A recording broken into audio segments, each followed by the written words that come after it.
Welcome back to the deep dive. Today, we're going to be finishing up this book on ethics. Okay.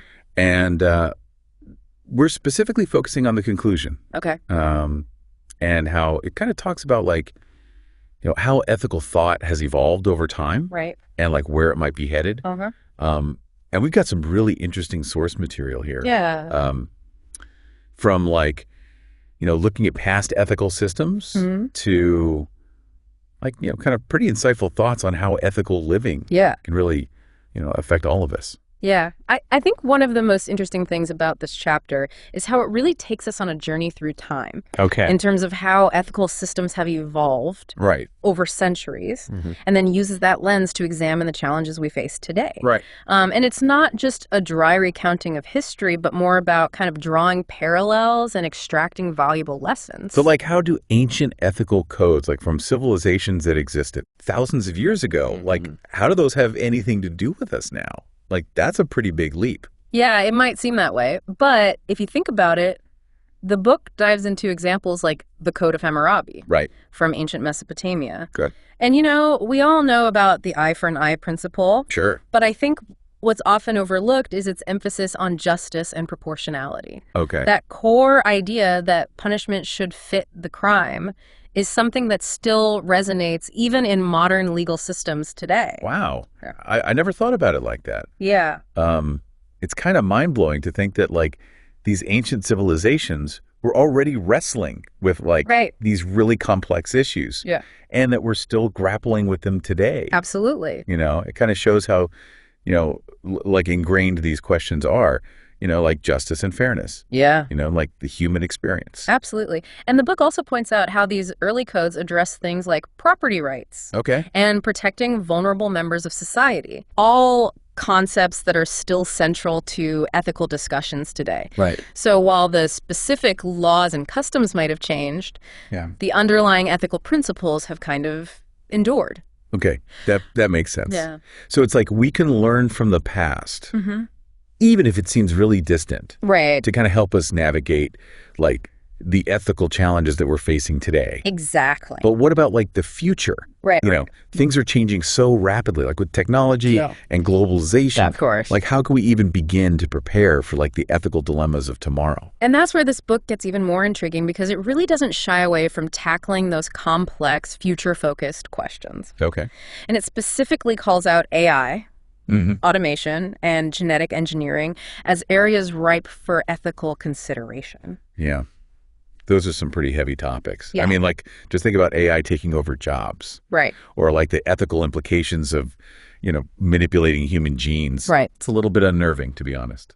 It is. And the book acknowledges those potential downsides. Okay. Such as job displacement or misuse of these powerful technologies. Right. But it also challenges us to consider the potential benefits. Right. For example, imagine if AI was being used to personalize healthcare. Okay. Analyzing your medical history and genetics to create a treatment plan just for you. Right. And potentially prevent diseases before they even develop. Wow. That's a pretty amazing possibility. That's incredible. Yeah. But even with those positive possibilities, how do we ensure that these technologies are used ethically? Right. That's a lot of responsibility. It is a lot of responsibility. The key, as the book argues, is proactive engagement. Okay. We need to start having these conversations now. Okay. Before these technologies become even more deeply integrated into our lives. And we need to define the ethical boundaries and ensure that technology serves humanity, not the other way around. Almost like establishing guardrails on a winding road. I like that analogy. So guardrails, kind of help keep us on track. Absolutely. And prevent us from going off course. Right. Even when we're in unfamiliar territory. Exactly. Okay. But how do we even know which direction to go?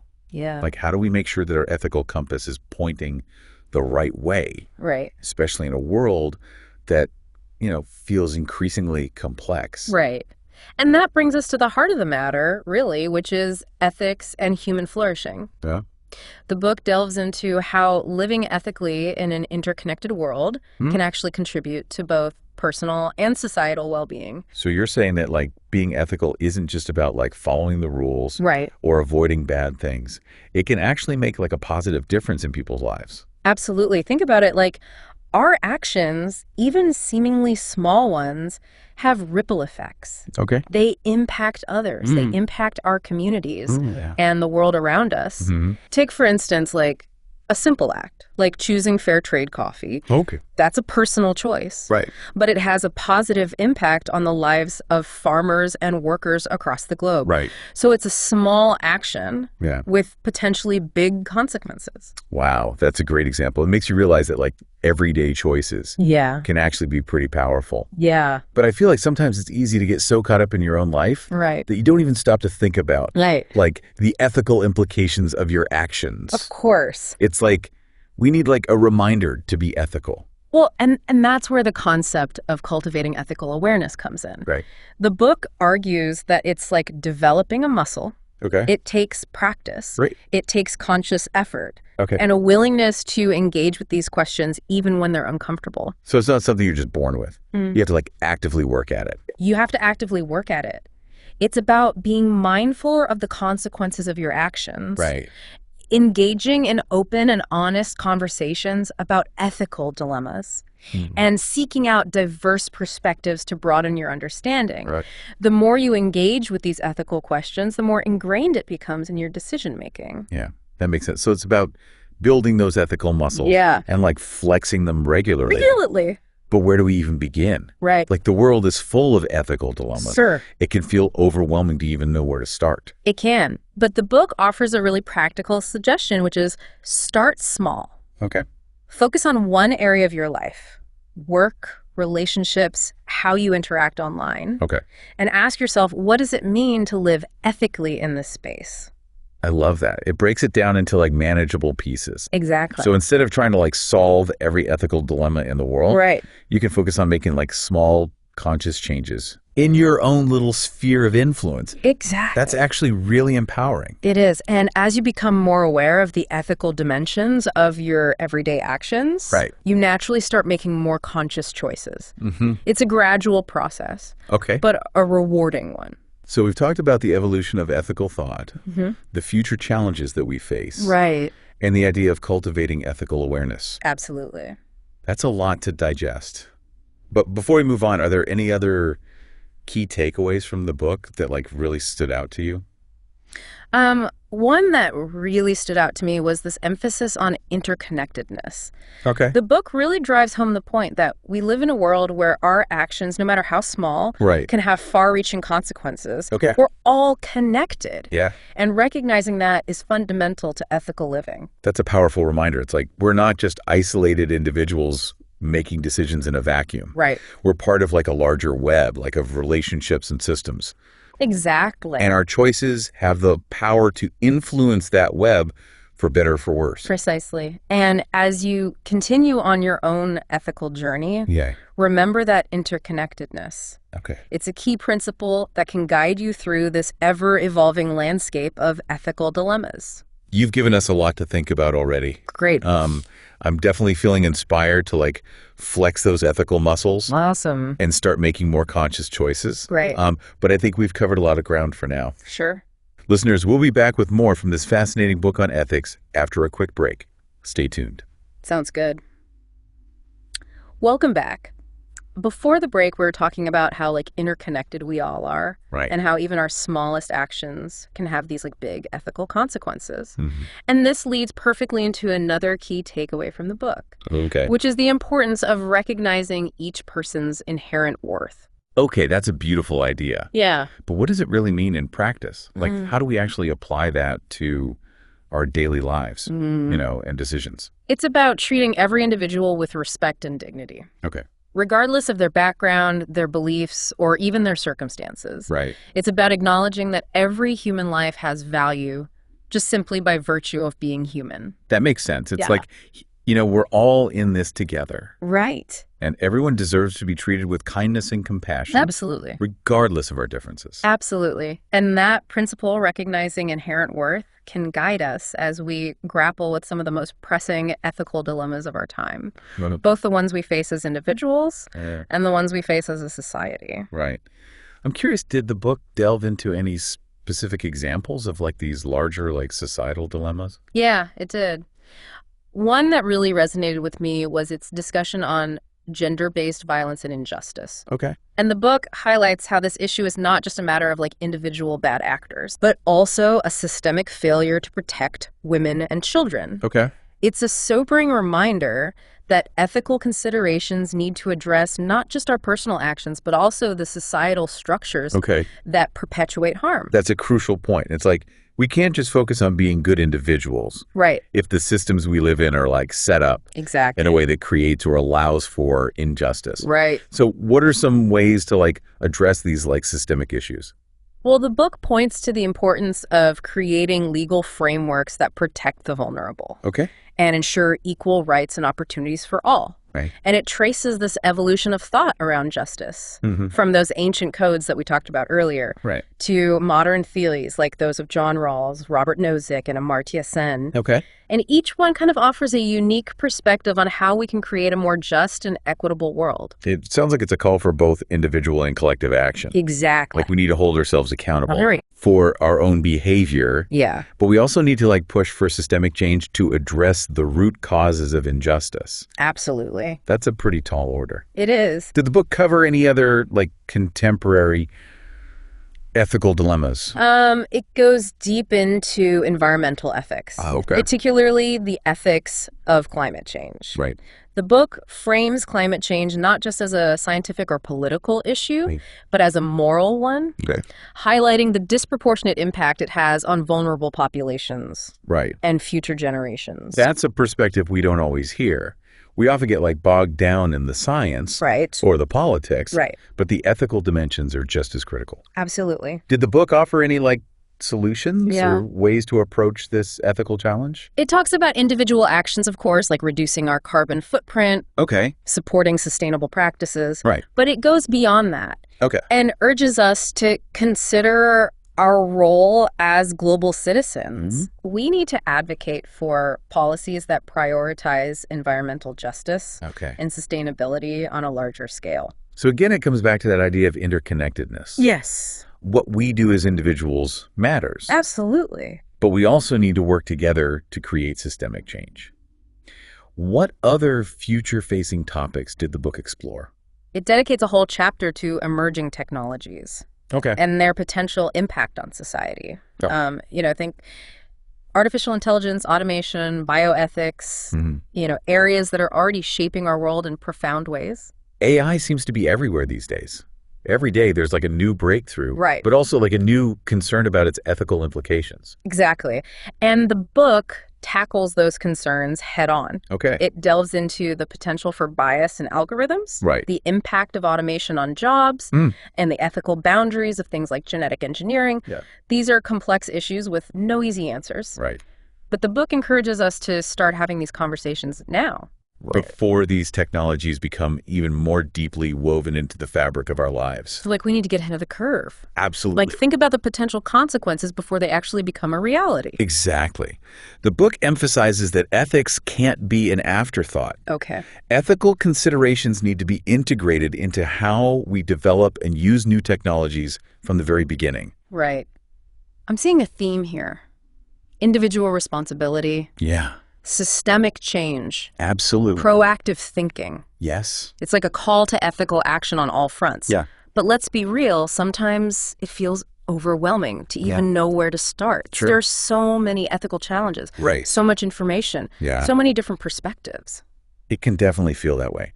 And the book acknowledges that feeling. And it provides some really practical guidance for cultivating ethical awareness. It's not about becoming a moral philosopher overnight.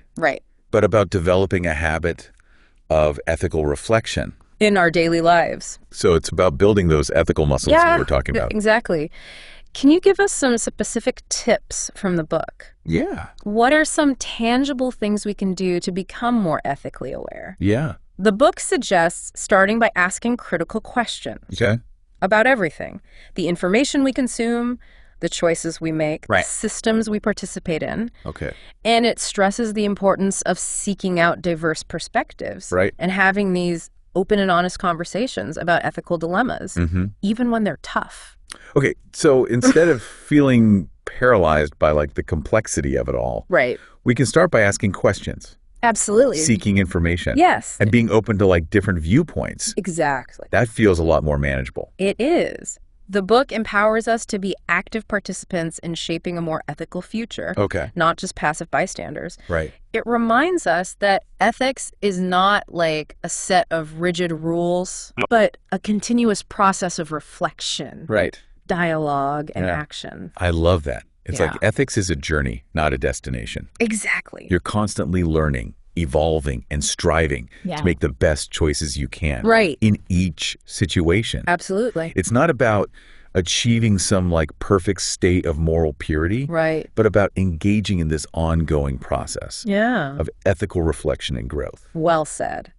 And speaking of growth, the book also provides some practical frameworks for navigating those tough ethical decisions that we all face in our lives. Okay. It's not about giving you all the answers, but about giving you the tools to think critically and make choices that align with your values. That sounds incredibly helpful. I'm eager to hear more about like these frameworks and how they can be applied to like real life dilemmas. Yeah. But I think we've covered a lot of ground for now. Sure. Listeners, we'll be back with the final part of this ethical deep dive after a quick break, where we'll explore those decision-making frameworks and wrap up our exploration of this very thought-provoking book. Welcome back. So we've been on quite the ethical journey with this book, right? We have. From those ancient codes to futuristic dilemmas and everything in between. It's been a ride. It really has. But, okay, let's get practical. Okay. How do we actually, like, make ethical decisions in real life? Right. Because things aren't always so black and white. They're not. And that's where this book, I think, is so helpful because it provides some really helpful frameworks to navigate those situations. Okay. I'm all ears. Like, give us the ethical toolkit for those tough choices. All right. Well, the book outlines kind of a step-by-step approach. Okay. And the first step is really identifying the dilemma itself. Okay. What are the values or principles that are at odds with each other in this situation? So before you can even find a solution, you have to define the problem clearly. Exactly. Okay, that makes sense. What's next? Well, then you have to think through the consequences of each possible action. Okay. And here's where considering different ethical perspectives can really help. Okay. So for instance, consequentialism focuses on the outcomes. Oh. Who will be affected by your decision? What are the potential positive and negative results? So it's like weighing those potential benefits against the harm, right? Yeah. For everybody involved. Exactly. It's kind of a tough calculation sometimes. It can be, but it's not just about the outcomes. You also need to consider your duties and obligations. Okay. So this is where deontological ethics comes in. All right. Think about, are there any moral rules or principles that you absolutely can't break, no matter what the consequences might be? So it's not just about what creates like the best outcome overall. Exactly. But also about like doing what's inherently right. Right. Based on your values. Yes. Even if it's hard. Exactly. But the book reminds us, though, that context matters too. Okay. Sometimes rigidly sticking to rules can actually cause harm. Right. So that's where situational ethics comes in. Being flexible enough to consider the unique circumstances of each dilemma and make judgments accordingly. So we're not like robots following a pre-programmed set of rules. Right. We have to use our judgment considering both the situation and our values. Right. Okay, that's a relief, honestly. It is. And one of the most important things the book emphasizes is to consult with others. Okay. Talking to trusted friends, mentors, or even experts in the field can help you see the dilemma from different angles and gain valuable insights. It's like having an ethical sounding board. Exactly. Sometimes when we're just stuck in our own heads, we can miss those crucial perspectives. We do. Okay. Finally, after all that consideration, you have to make a decision and own it. That's the part that can feel really heavy. It can. But it's also empowering in a way, right? We're like actively shaping our ethical path instead of just letting things happen. Exactly.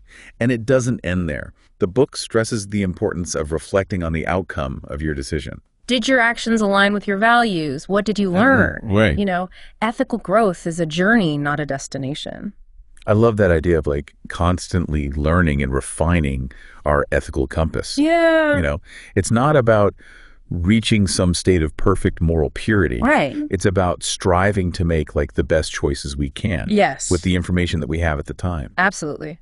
The book really highlights how dynamic ethics is. It's not this fixed set of rules, right, but more a framework that evolves alongside us. Right. And our understanding of the world. Wow. We have covered so much in this deep dive. We have. From ancient history to future tech. It's been a lot. It's been a whirlwind tour of like the ethical landscape. It has. Do you have any closing thoughts you want to share? I think I keep coming back to this quote by Albert Schweitzer. He said, "Ethics is nothing other than reverence for life." Okay. And as you continue on your own ethical journey, remember that core principle, recognizing the value and dignity of every living being. What a powerful reminder. And listeners, we hope this deep dive has equipped you with the insights and tools to kind of navigate your own ethical journeys. Remember, ethics is a lifelong exploration. It's not a final destination. Keep questioning, keep learning, and keep striving to make the world a little bit better. Thanks for joining us in the deep dive.